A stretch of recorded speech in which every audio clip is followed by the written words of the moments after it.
It is the big night for the only local team suiting up for March Madness. That is the Bryant Bulldogs. They're in Cleveland for their first round game against Michigan State.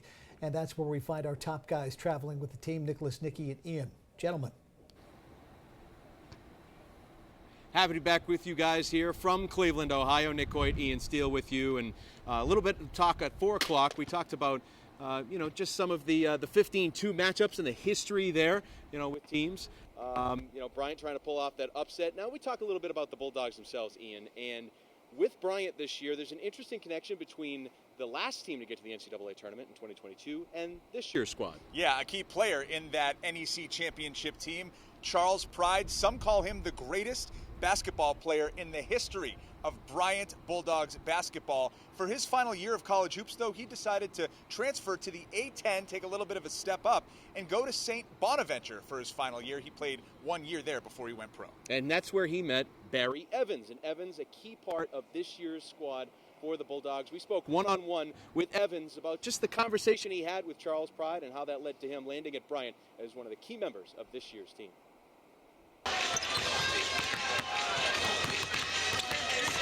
I know you come from Bonaventure last year. You spent some time with Charles Pride.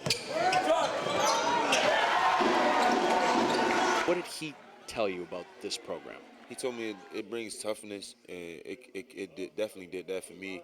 In the summertime, this team definitely pushed me to be tougher. So I kind of feel like I just want to thank Charles Pride, too, because he actually the reason why I'm here. Did you sort of sense that toughness coming from him, maybe coming from this program? Definitely brought toughness to Barney's. He's definitely a good guy to be around. Everyone loves him, so I kind of feel like I'm blessed to have him in my life.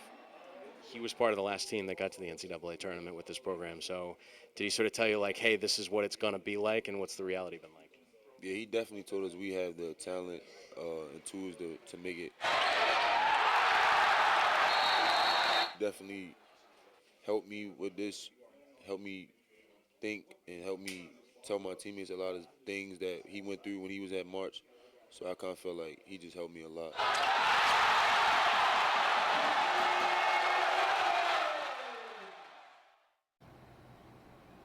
Another thing that Charles Pride was kind of famous for while he was at Bryant and at St. Bonaventure, before every game, he would eat Sour Patch Kids.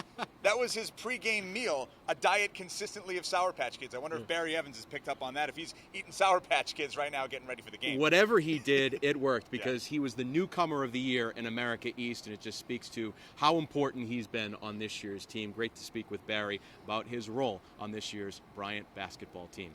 So coming up at 6 o'clock, we're going to talk a little bit more about the matchup with Michigan State and the interesting connection between the head coach, Phil Martelli Jr., his father, Phil Sr., and the head coach, the legendary Tom Izzo for Michigan State. Ian's got that story, and we'll talk with the two Phils as well in the Sportscast at 6 o'clock. For now, we're live in Cleveland. He's Ian Steele. I'm Nick Hoyt. Back to you in Providence. Look forward to seeing that, guys. We'll see you in just a bit. Thank you.